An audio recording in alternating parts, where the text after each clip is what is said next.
All right. Well, it is 2 o'clock, so I guess we can get things started. Are you ready to roll, Breanna? I am so ready. Great. I suspect we'll continue to see people rolling on in, but welcome everybody who came. Thanks for being here. We appreciate it. If you do have any questions as we're going along, feel free to type those in the group chat, and we'll address them as we have the opportunity. We did also get a couple questions on the registration form, which is great. Some really wonderful, insightful questions. Welcome to Now What with Breanna and myself. Brief introductions for those who may not know us. I'm Sean Dillon. I'm the managing director at Huge Improv Theater. I arrived in the Twin Cities in 2011 and had some background in improv, but really knew absolutely nobody here and was starting completely cold. So my path into the improv world was to take classes over at the Brave New Workshop, and then eventually to sort of join together with a few folks in some groups and audition for some things. Was part of the first throwback night and have continued on from there. Breanna? Yeah. So I've been a longtime fan of improv, started watching shows out at the Renaissance Festival, saw some short form there, and then came and started watching long form shows at Huge shortly after it opened. I didn't actually start taking classes until 2014 and then dove in head first. And now I'm the assistant to the ops team at Huge and do some performing with various groups that either I've helped organize or audition for over the years, such as Foul Play, Squash Banana, Gifted and Talented, Manners and Misconduct. And I've been a part of several Huge produced shows, such as Throwback, done a Armando deconstruction, and gotten to perform in some really cool shows like Off Book as well. Fabulous. Oh, I'm not on the right screen. Those of you watching, aside from Breanna and myself, are you able to see the Now What presentation up on your screen?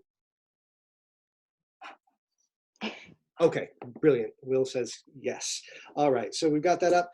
So what is this all about? What is this presentation all about? Initially, our focus was really on people coming out of classes and not really knowing what to do next. You've done your training, or at least you've done some training, and you're not sure what the next step is in terms of being part of the improv world and getting on stage. But I think we've sort of broadened the scope of that to really focus on any time that we're sort of, maybe you've done some shows, maybe you've done some things, and when you hit that point where you're feeling stuck, where there's nothing on the horizon, and you are just asking yourself, now what? Yeah, there's definitely times I know that throughout my improv career, and I feel like all of us, that we've felt like we've had a bit of success and then we've hit a downswing, and finding our ways through those ups and downs in improv and what it means for you and how to find that next step in that path. Beautiful. Why aren't you changing? Slide, change. Here we go. Oh, no, hold on. What am I doing? Hold on. Back this thing up. We're getting ahead of ourselves. All right. So what this isn't about, what this session isn't and really can't be, is a how to get on Huge's stage tutorial. That isn't something we can necessarily promise. The fact is, Huge is at capacity. We put all the shows that we can on the stage, and there's continually more and more talent and shows that want to happen, then this one theater has room to put up. So our focus is really on taking the reins and figuring out what it is, how you can make your own opportunities and where to find those. How to hand you the reins instead of just, yeah. Exactly. So to illustrate that, these right here, these 5 shows are the only shows in Huge's current rotation that are actually produced by Huge. All of them have auditions in some form, but the number of people that can take part in them is limited. And so... and if you think about it, I help set up the auditions for these every year, and we have usually somewhere in the range of 90 to 120 people auditioning for most of these shows that are casting somewhere between 12 and 30 people. So it's a very small percentage of the shows that are on our stage are casting, and a very small percentage of the people auditioning are getting cast. Right. And for anyone who for any reason can't see the visual presentation, the 5 shows in question here are Off Book, Creature Feature, Kabam, Throwback Night, and the Free Association. Any show other than those 5 that is happening on the huge stage is an independent production, even if it may not always seem like it. So come on, work presentation. Here we go. So yeah, in terms of the shows appearing on Huge's stage, you've got the 5 in the corner there.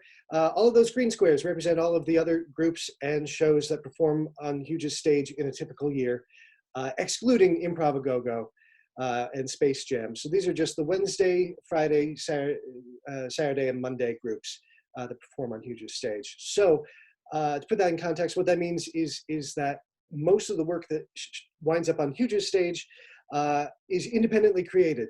Somebody made it apart from Huge and brought it to Huge and said, hey, I want to do this on stage. So that's, you know, an approach we'd encourage.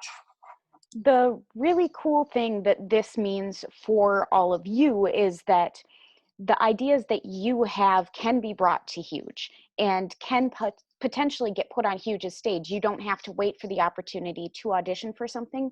You can find those ideas, find those people to work with, and create something and have it fill one of those green squares potentially. Just putting that work in to create something can lead to cool opportunities like this. It takes a lot of work and a lot of effort, but there is value in doing that. Absolutely. And the one bit of math we didn't run before this presentation that we were just talking about is not all of those green squares represent shows that hold auditions.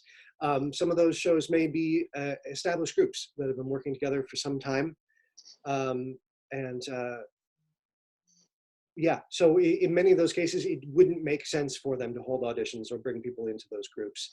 And you may find yourself in the same position where you get to working with some folks and you really like the dynamic and you want to bring those particular people to the stage. So something to keep in mind, but some of them do audition. And looking at like what would have been on the stage during this month, yeah.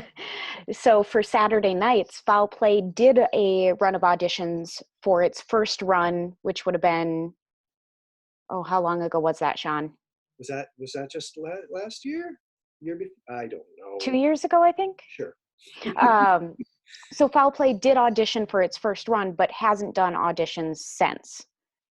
And so it was something that had auditions, but wouldn't have had them for this run of the shows, in contrast to Bad Poets Society just had auditions. And Bearded Company had auditions for one show that they did, but for the most part is a group that they put together. So there is a variety of shows like that on our stages. Fabulous. Let's see, next. So the first big question that I think bears asking all of ourselves is why improv? Why are we doing this? Which I think is probably a question that strikes all of us from time to time, maybe repeatedly. We'll have that existential crisis of like, listen, why do I want to do this? There are plenty of reasons people do improv. Some more challenging to accomplish than others, but none of them are wrong. You know, aside from I want to do improv to be a jerk, there's really not any bad reason to do improv. But doing that sort of self-reflection about what it is that you want to get out of it can really help you focus on what you need and what you want to do. If you're in it for the acclaim or the adrenaline or the exposure, maybe your big needs are to get out in front of a big audience. For some of those other things, the community, the joy, the friendship, don't necessarily demand the same sorts of things. And so asking yourself what it is you're looking to get out of it will go a long way to helping you find your path. And I would say the people that want these things, the community, the fun, the friendships, the joy, those are the people who are going to sustain and last. I hate to break it to you, there's not a lot of money in improv. So that's a tough goal to achieve. Chasing, acclaim or attention, those things are difficult to sustain over time. And I think most of us who may have started out going after those things at some point have that moment of crisis. And the ones who make it through that are the ones who would be happy performing for an audience of 3. I would say the people who founded Huge. It was all about doing those little performances wherever you could do them for tiny audiences because they loved doing improv. And I think that love of doing is what really, I know, Zoa, no money in it. I mean, Huge is really trying to change that. There's a little bit of money in it, but it's tough to make a career out of, certainly here. It's something that I have heard over and over again from the people that I get to work with at Huge is you never know whose special night it is. You never know if somebody in the audience, this is going to mean the world to them. And you need to perform as if it always is. Absolutely. And like, that's so true for me because like the people that I watched before I started doing it, they never knew how much it meant to me and why they are the ones that got me doing this. And you could be that person for somebody else. Like you could be doing improv for an audience of 3 and be the reason that they decide to get up there and do it next. Absolutely. And let's see, what else do we want to say about that? Oh, one thing we wanted to mention at this point is take the opportunity to be a good audience for each other. Not only is it good for the people on stage, but it's good for you to see improv and to make those connections with people by getting out and seeing it. Yeah, so there you have it. Mm-hmm. Next slide. So first we're going to talk about some paths that exist, some sort of well-worn paths that we can point you down, especially for people who may just be coming out of classes, helping raise some awareness there. If that's that, let's see. Auditions. We mentioned, a lot of the shows that appear on Huge's stage, though certainly far from all of them, do hold auditions. So as folks that have been on both sides of that table, we just wanted to talk about some of the things that may be helpful and will help you have the greatest degree of success and satisfaction in auditions. These are just some real basics. Absolutely do these things. It shouldn't need to be said, but show up. If you signed up for an audition, do be there. And if you can't be there, make the time or the effort to notify somebody, even if it's same day. The auditions are already happening. That is something that will stop you getting work if you're someone who habitually doesn't show up for auditions you signed up for. Often, a lot of these improv auditions are very crowded. And if you're not showing up when you said you were going to show up, that's a spot that somebody else could have auditioned in. So that's big. Be on time if you can. Present like you care, which most improv auditions are pretty casual. You'll be fine in jeans and a t-shirt or whatever. But when you come to that audition, the director is learning, oh, this is probably how this person is going to show up to rehearsals. So, wearing clean clothes, making sure you smell good, these things are helpful, important. In terms of smelling good, I should say, because some folks do have chemical sensitivities, it's often a very kind thing coming into an audition. If you don't wear any heavy fragrances, they'll appreciate you. So there's that. And then this may seem like a strange one, but respect the desk attendant. If you are a jerk to the person at the desk, that may get back to the director and may not do good things for you. This is true in both the scripted world and the improv world. They may just be, having you sign on the sheet, but they, are in communication with those directors. And then, how do I get to? Oh, come on. Oh, uh-oh. What have you done? Oh, no, I went too far. Hold on. Oh, for crying out loud. Okay. Here we go. So come to play. If you are nervous, if you are psyching yourself up, it's going to show. So just try, I know this is hard because it's in your head, try as much as you can to relax and play so that you can show who you are and be yourself in that audition. showing that will also help the people you're auditioning with, because if you are being yourself, you are showing the best of you and the best of them. Don't take it personally, because there is more to casting than just talent. If you are one of the best improvisers in the world, but you're not the best fit for that group, you may not get cast. And that's true of scripted acting, that's true of improv. So don't take it personally when you don't get into shows. There's, as we said, 90 to 100 people showing up for auditions. And if they only need 12 and they've seen you in 15 shows and they're really trying to get a new group of fresh faces together, they may try to find someone that hasn't been in as many shows. Or if they're looking for a variety of styles and they have 7 people that have a similar style to you, they may take someone else this time and keep you in mind for next time. So there may be a balance to that that's not in your head, that is in the director's. So don't take it personally and just keep trying. And in that sense, really try and work on, do that audition and then don't worry about it. Because the more auditions that you do, the more you will have your name out there. And if you do all of those things that Sean talked about, of showing up, being on time, you will cultivate this reputation of being a responsible performer, and people will remember that. And you can keep getting noticed and you'll get into something. It really does take a lot of repetition in that sense. Robbie, we will get to that question. Yes, thank you. That's a great question.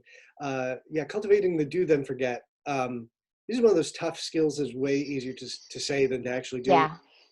But you will be psychologically healthiest if you're able to go in, do the audition, and then forget it ever happened, and not worry about whether or not you're going to be cast. Then it comes as a nice surprise if you are cast, and if you're not, well, you went and you played for an hour. You got to play with some people you don't know and try something that you don't usually do, and that was, that was the fun of it. So that's a big one. If you are somebody who can't forget it immediately, I let myself do the same thing for both shows and auditions of, I can dwell on it for as long as it was taking place. So if it was a 10-minute audition, I am allowed to worry about it for 10 minutes. Then I have to let it go. That helps me get that stress out and then forget. Absolutely. And I will say, yeah, I mean, there have definitely been auditions that I've been crushed not to get. So it's really easy for me to stand here and be like, well, just learn to do it and forget about it.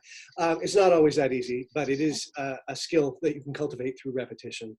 So worth doing. Zoa adds, the caveat she would add is to save the rehearsal and performance times on your calendar in case you do get cast. Yes. Absolutely. Which goes in with that audition often, the asterisk there. Oh, yes. Yeah, go on. Audition for things that you are excited to be a part of. We'll often audition for a bunch of things saying, oh, I'll get one of these and then it'll just be a good thing. But if you're auditioning for everything, you'll overcommit.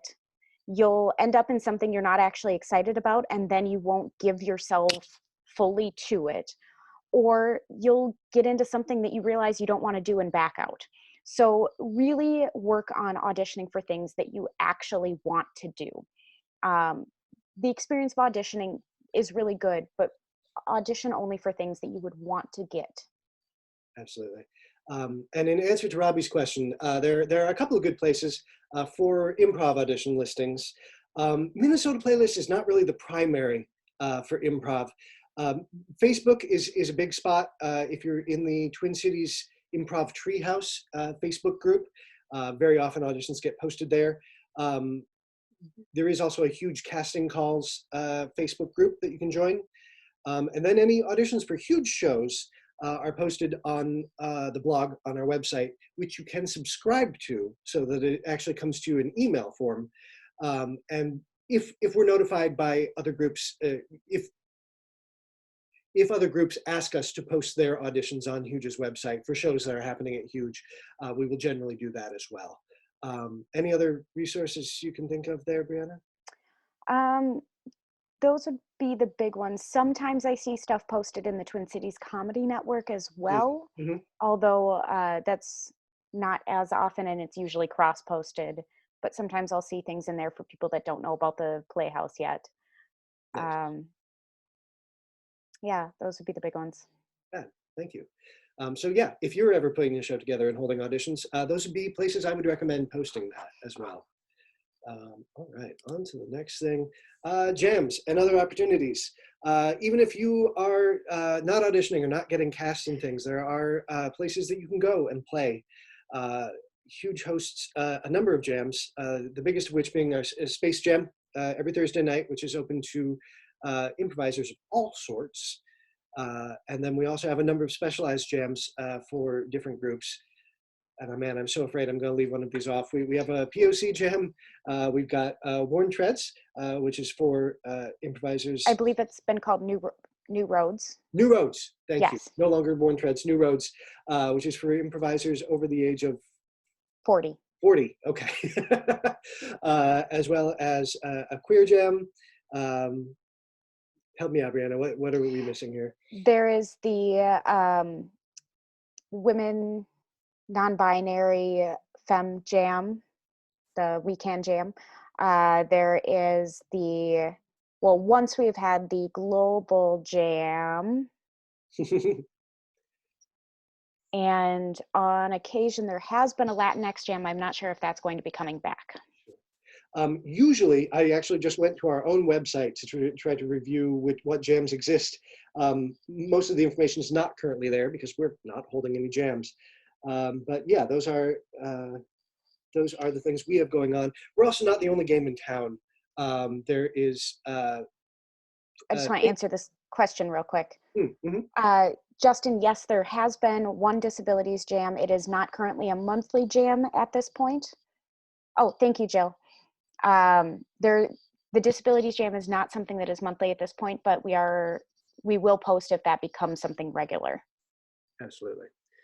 Yeah, we're not the only folks in town with things like this. There's a stage match that happens over at Strike. That is, I'm not sure the process for signing up for that, but essentially you can sign up to play on a team of folks over there, and it not quite a jam format, but something similar. Another thing to consider is that if those jams don't work for you for whatever reason, whether it's timing or whatever, you can always form a play group of your own. Invite people with similar interests. We'll get into that soon. To just play, find a space, and do some improv in a casual non-performance setting. So that's definitely an option available. Any other thoughts on that, Breanna, before we? I just want to say play groups are a great way to work out skills that you've been wanting to try. If there's something that you had learned about in classes that you're still wanting to work on and haven't had the chance in, say, jams, because like Space Jam is a very hard place. You can try to work on a skill, but in that setting, it can be very difficult, especially if the skill requires collaboration. So getting a group of people together just to practice that can be so rewarding. Even if it's not something where you are planning to get those people together for shows or planning to create a performance group out of them, you may realize you love doing it and it may evolve into one, but two, you will get so much out of working with each other. Beautiful. And I just brought up a URL here. I'm also going to post that in the text comments here. This URL will lead you to a document. It's just called Welcome to Twin Cities Improv, which was really aimed at people just moving into the community. It was actually established by the Away Team, which was the first group I ever played on, and was made up entirely of improvisers who came from other places. But there's a lot of great information there. If you're looking for opportunities, this document does stay fairly up to date. Molly Chase, who established it, does make updates. I think it was last updated in February. So lots of great opportunities, lots of great opportunities on there in terms of classes, jams, activities, things to look into. So a good URL to keep around. Next slide. And then, of course, there's Improv-A-Go-Go right at Huge Theater, which is drawn by lottery. So really anyone can apply to put up a show there and get your, your 15, 20 minutes up there on stage. It is really pretty competitive is the wrong word because it's a lottery, but there are lots of people applying, more all the time.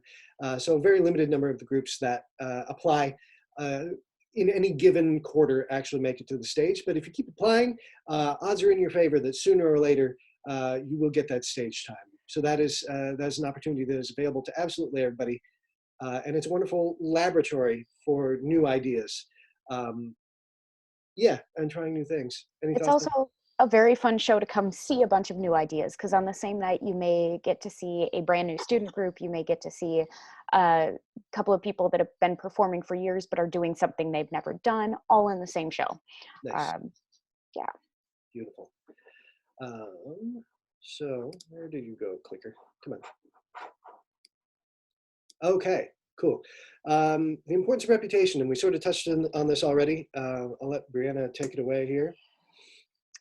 So when you think of people that you want to work with in the community, I would love to have you just think in your head of a few qualities that come to mind when you think of them. So just kind of like close your eyes right now and just think of one or two of the first things that come to your mind about them that make you want to work with them. I'm just going to give you like 10 seconds to do that. And just to make this slightly interactive, if people, Ooh. you don't need to tell us who it is, but if you want to type what one of those qualities is, what you really like about that person, go ahead and share with us. What are some of the things that make you want to work with somebody?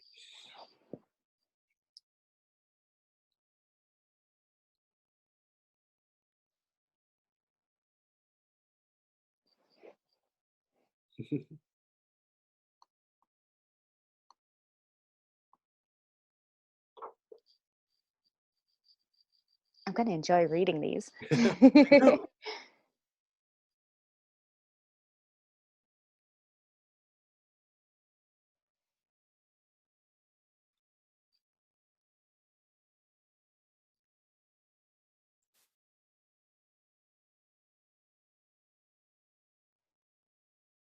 All right, so I'm getting things like energetic, honest, risk takers, flexible, supportive, positive, encouraging, listeners, deep listeners, wild imagination, compassionate. Like, these are all amazing qualities. I love reading these, and I love knowing that these relate to people in our community.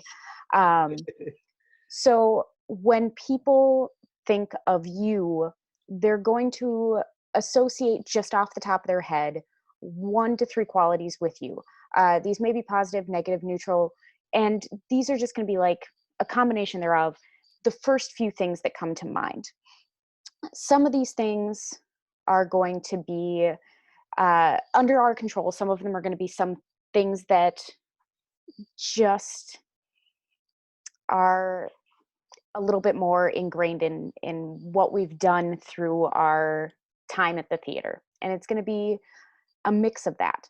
So the things that we can control, we want to try and do so, and that's going to be things we do through like the auditions and through what we do in classes, through what we do with the desk attendants, and how we really interact with those around us. So when you think of those qualities of people you want to work with, are those qualities that you would want to take onto yourself and have for yourself? And how can you try to project that for other people? How can you emphasize that in your interactions? Nice. And I will say sometimes it isn't even necessarily a positive or negative quality. It can just be something about you. I puppeteer a dinosaur at the Science Museum, at least in part because the people hiring for that job knew that I'm kind of ridiculous about dinosaurs. So letting people know those things about you can be really powerful. Letting people know what interests you and what you're excited about can be a powerful motivator. Mm-hmm. I do want to, Will Schroeder mentioned, and I just before we keep going, he did mention Freshly Squeezed Improv is a really great place to submit shows and experiment. So moving back to our previous slide, if you do have work that you're interested in trying out, is another wonderful venue to do that. So thank you, Will, really appreciate it. Yeah. Any more to say about that, Breanna? Um, I'm sorry, Will, I'm going to use you as an example because Sean just mentioned you. Um, Uh-oh. no, he mentioned that it may just be a random quality about you, but I absolutely know that you love bugs from working with you at the Renaissance Festival. And now every time I have a bug in my house, am going to tag you in a picture of it. But these are now things of, if I ever have an improv show that involves bugs, who am I going to go to first? Mr. Will Schroeder. Yeah, and this, this goes to, yeah, in-person interactions behavior. It also really speaks to our online lives. So just being aware of that, like, yeah, as Breanna mentioned, all the things that we do in auditions, what we're really doing is teaching people about ourselves, and those associations are liable to be top in mind the next time someone is making decisions about who to work with. So it's super important. Sweet. All right. And then carving your own path with a great big machete. So now we want to talk about some of the things you can do that aren't dependent on others. You go and audition for something, you have a limited amount of power over what happens. You can go, you can do your best, but for any number of myriad reasons, you may or may not get that show. So we want to equip you with some tools to make your own way in the world and not wait for somebody else to make it happen for you. All right, so finding your superpowers. This is that URL, which I will also type in over in the chat. Whoops, no, don't put a space in tiny URL, you big silly. Okay. That link will lead you to a nice PDF of a survey of different improv skills. Feel free to download that PDF, print it out, use it online, however is helpful to you. And I will open that up. We'll see if we can get this on the screen. Here we go. All right, so it's a lot of different things that people may be good or less advanced in terms of improv skills.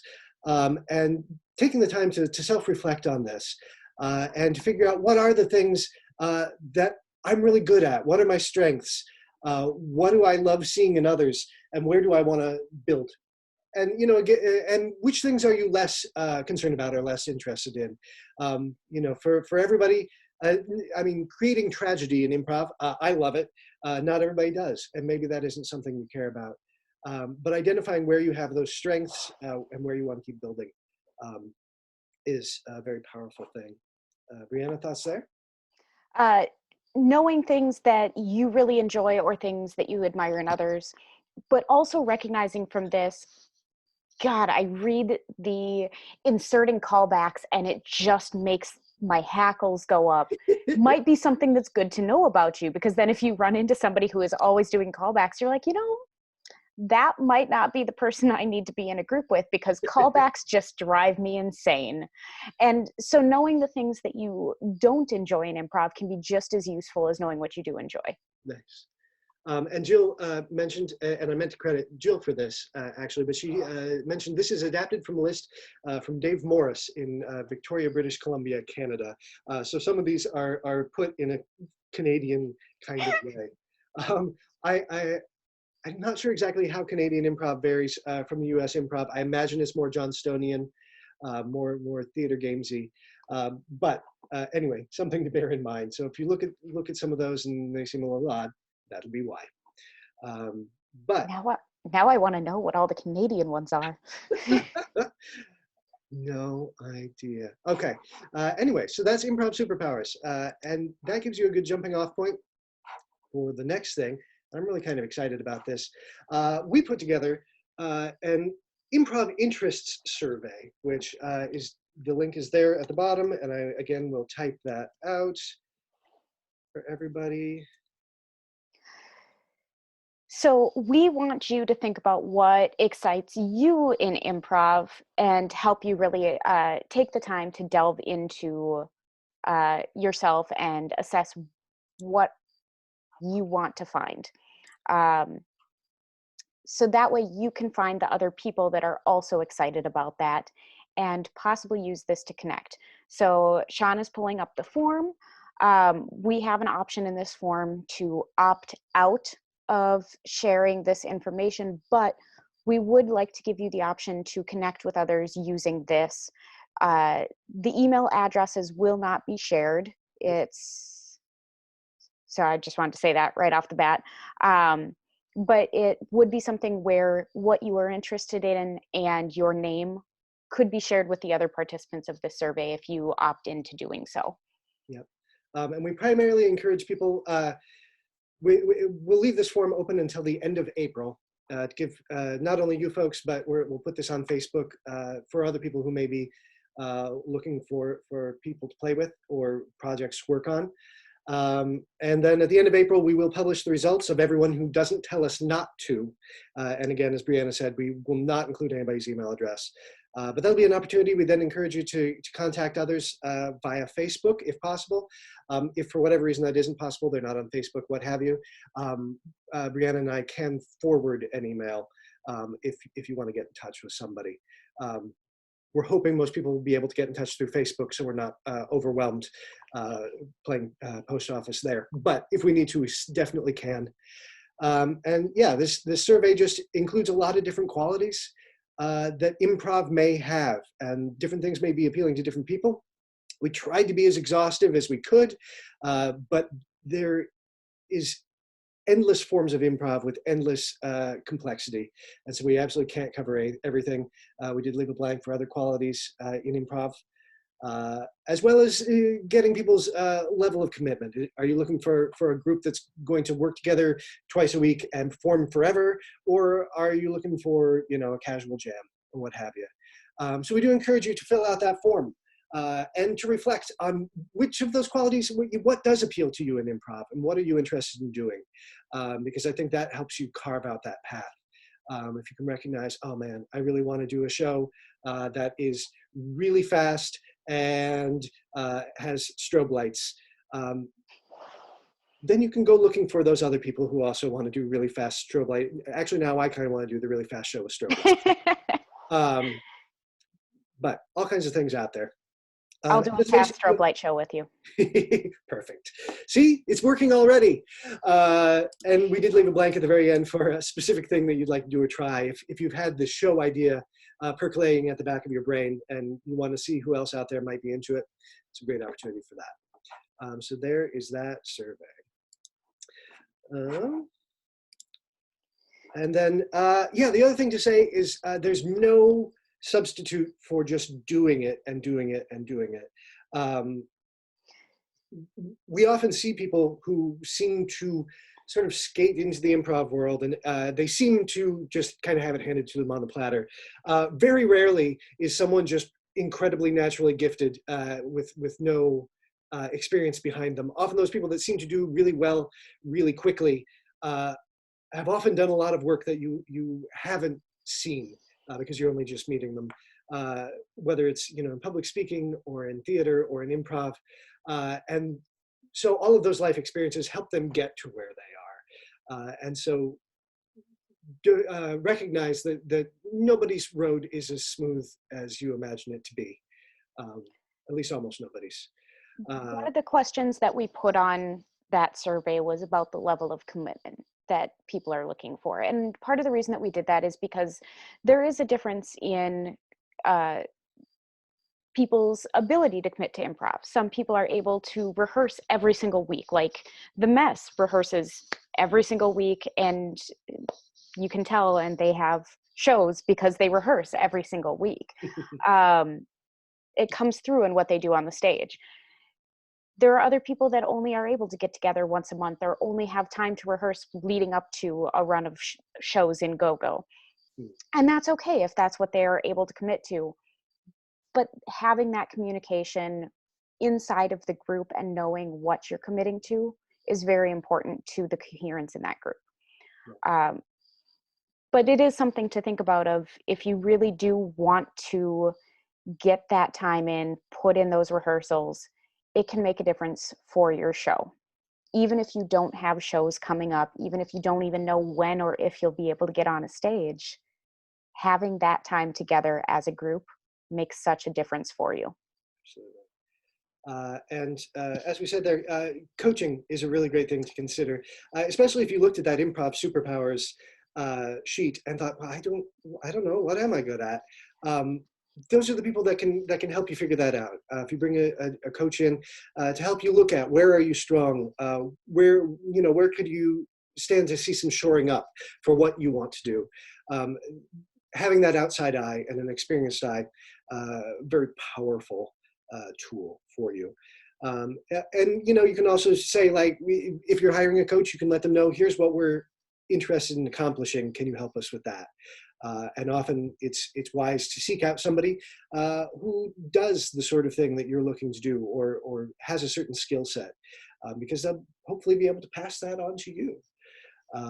There is, we're actually soon going to be putting up a virtual coaching webpage on the Hughes website with experienced improv instructors and coaches who may be able to help via video or via Zoom chat like this with groups or individuals who are looking to build their skills. So just because we're all trapped indoors doesn't mean that you can't continue the work if you want to. If you just want to stay home and handle what the world is throwing at us, that is absolutely beautiful as well. And don't feel pressured. Anything else on that, Breanna? No. Cool. We mentioned venues, finding places to perform and to practice, which is going to be a thing.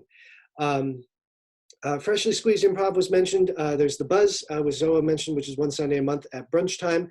So there are some of those potential performing opportunities that you can definitely look into. They, again, like audition notices, I think they often post on Facebook or recruit folks directly for those. In terms of venues, unfortunately, there's getting to be fewer and fewer, especially places to practice and to practice free. That minnesotaspacefinder.org, which again, I'll put that link in the notes, is a really good resource for finding potential spaces. There are places like the Lund's grocery stores. Many of them have rehearsal rooms that you can book for free. There are also a number of places that charge, anywhere from $10 to $15 an hour for that. So I'm just distracted while I'm typing this in. Okay. Yeah, thoughts on that, Breanna? I was just, be creative, use your yard, find ways to use the spaces that you have access to, even if it's not the spaces that you expect. Nice. And when it comes to performance, there are a lot of weird, unconventional spaces. I mean, there's some bigger known spaces like the Phoenix Theater, the Bright Lake Bowl and its theater. So there are some of those existing larger venues that do host a certain number of improv shows. But some of these other shows, like The Buzz, like Freshly Squeezed, have carved out niches for themselves in places where maybe there wasn't improv happening before. So it pays to consider the places you go every day that might be able to play host to a performance or even to a rehearsal potentially. And being brave and asking. The worst somebody can say is, no, that won't happen here. Yes, Pete, I did in fact say Lund's, as in Lund's and Byerly's. I don't know if every Lund's in town has rehearsals, or I should say meeting spaces. They're not specifically for rehearsals, but they work just fine for that. They do, I think, get booked up, especially around times like, say, Fringe Festival, if that happens this year. And they have a limited amount of time that they'll book in advance. I think it's 6 weeks, maybe. I don't know off the top of my head, but when you call to book it, they'll tell you that they only book so far in advance. So there's a window that you have to figure out how far out you can book and then call as soon as that day opens up. Emma mentions public libraries. Many of them do have spaces you can reserve. And churches, yeah, especially if you're a part of a congregation and they know you, they may be very willing to let you use the space, but it never hurts to ask either way. The only restriction I've found with libraries is that generally evening hours are out of the question. They Yep. very much want not to be party space. And so many of those libraries do cut off their availability at about 6 p.m.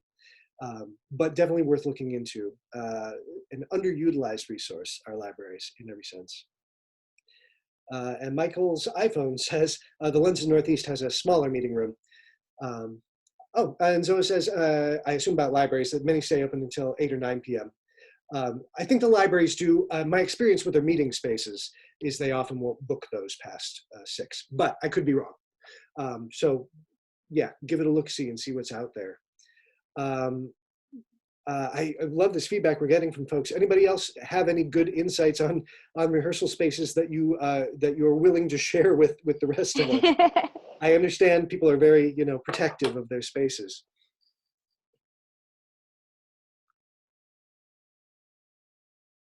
So one other thing I would say, yeah, I mean, there are even outdoor spaces. I recognize we live in Minnesota, and a lot of time performing outdoors may not be as plausible, but especially in these warmer months when we're not under lockdown. There are some really beautiful outdoor spaces. I was mentioning to Breanna, there are these beautiful seating areas, for example, right along the river in downtown St. Paul, that I've always thought, man, this would be an amazing place to put up some sort of pop-up performance. So thinking outside the box in terms of what sort of venues are plausible will really empower you. And if you're out in a public park, nobody can stop you. You can put up any performance you like as long as it doesn't violate any laws. Any other thoughts, Breanna, before we? No, I think I'm good. Sweet. And that really just brings us to our last slide. Thank you for tuning in. We appreciate you being here. We did have a couple of questions from the registration sheet that were great, and would love for us to start by answering those. If there are other questions that we didn't answer that we can, please feel free to type those in and we'll come back to those as quickly as we can. So we had a question, any advice on how to continue to have improv moments where you're like, yes, this is why I love improv? And actually, on a related note, another question from Will, after a certain point, it is easy to treat improv like work, but it's an art form that thrives on joy. How do you maintain a buoyant attitude while still staying disciplined and acknowledging there are real stakes when you perform? Those are amazing questions. Thank you. They are. I think my big advice for the first one is to keep finding ways to challenge yourself. Keep finding new forms, new types of improv, new people to play with. Because the more that you find yourself in a groove of playing with the same people, the more you're going to fall into habits. And that's where you don't have that rush that you're used to getting. And if you really want to have those moments of this is why I love improv, you're going to want to feel that thrill of I didn't think we'd be able to pull it off, and we did. Yeah, I agree absolutely. Yeah, follow the fear. Do the thing that scares you, because yeah, I mean, I think so many of us are constantly chasing those in the zone, feeling the flow moments in improv. And I think when we're doing something that we have to devote our entire self to, it is easier to find that. So nice. And then, yeah, the related question from Will about how do you stay disciplined and buoyant as you keep doing more and more improv? I guess my best thought on that is, for one, if it's starting to feel like a grind, it's okay to step away and take a break.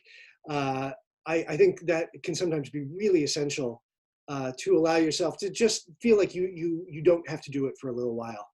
And I know that creates fear. I know when I look out ahead on my calendar and I don't have any performances out ahead of me somewhere, that can get me a little panicky. Like, what if I never perform again? But it can also be really valuable to come back fresh in those situations. And I would echo what Breanna said earlier about recognizing and reminding yourself that for every show you perform, there's somebody who has not seen your show, probably hasn't seen improv before, and you owe it to that person to bring your whole self to it. So if you are finding yourself, getting bored or sloppy in your improv because it has become a grind, just imagine that person quietly crying out in the audience, and you'll feel terrible. Any other thoughts on that, Breanna? I mean, like, it's, you never know whose birthday it is. You never know whose anniversary it is. You never know who picked your show to enjoy something special. So, like, that is why I make sure that's the stakes that are always in my head. Hmm. I have to make sure I'm doing the best show I can do because I don't know whose special day it is. Beautiful, thank you. And thank you, Will, I appreciate that. As far as the taking a break, I do love the feeling of freshness that I get coming back to improv after doing some other kind of performance. So stepping away to do the Renaissance Festival for a couple months, or stepping away to do the Horror Fest and do some scripted improv or scripted theater, Scripted improv. scripted theater. That change in brain function does something when I come back to improv, because it's been a whole flood of new experiences, new people, new environment that just adds another layer when I come back to improv. Absolutely. I think even within improv, if we go back to that interest questionnaire, like what excites you in improv, maybe that you aren't already doing, stepping into a new context, even if you don't wind up staying there, you'll bring back to your other work new insights and new sensations that you maybe didn't have before you went out and tried something weird and different. Yeah. So, nice. All right. I guess we're just about winding down unless anybody has any other questions. But as it says on the slide, obviously this is a totally free event and we don't expect anyone to give money, but if you feel like it, feel free to go on over to givehuge.com, and that's greatly appreciated in this time when we still pay rent but can't be open. And if you haven't already, Jill in particular would be mighty grateful if you headed over to the Huge YouTube page and subscribed over there. It doesn't get you on an email list or anything like that. All that happens is that Huge would then show up on your subscription feed if you go to YouTube. And Jill, what, are you still with us? What is that link? Oh, yep, she is. There we are, tinyurl.com/provebutchwrong. Butch is convinced that we will not get the last, roughly 60 people we need to get to 1,000 subscribers, which would put us one step closer to being able to monetize that. So that'd be really cool. And then Breanna had something else, yeah? Yeah, so speaking of things to keep Huge going in these days when we can't have our doors open, I was in talks with Bree Gallagher last night. We are about to get rolling on the Huge Hangout auctions. So if anybody is familiar with that, that is a really cool event that is run by Bree and I, that we gather chances to hang out or do some kind of activity with improvisers and groups that are part of the Huge community, and you bid on them on a real eBay auction and raise money for Huge. So we are starting to collect donations from individuals and groups over the next few weeks. We don't have a date for when the auctions will start yet, but you can start emailing those if you have ideas, and we're going to start reaching out to people over the next few days. Beautiful. And I'll make a last call for any other thoughts or questions anybody would like to share. And while anything is getting typed in, I do just want to mention that we got one more session in the Artist Summit next weekend, which I really urge you to check out. It'll be a big one. We're doing a big panel discussion, Showmaking A to Z, where we bring together some folks who are experienced and talented at creating shows, and really going through every step of the process, from how to conceive of the idea for a show, through how to structure that, how to find the people for it, how to find the venues, how to handle rehearsals, really getting as comprehensive as we can about making improv, which, you know, once you've taken that survey and figured out what your interests are, that may be a big next step for you in creating your own work. So come on back and check that out. We'll be posting the links for that, same place we've been posting the links for today's sessions.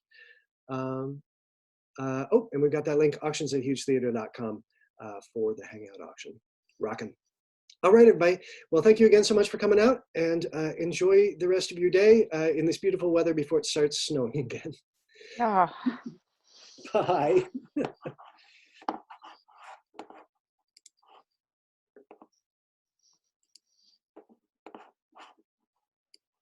Aw. Well, thank you guys. Thank you. All right.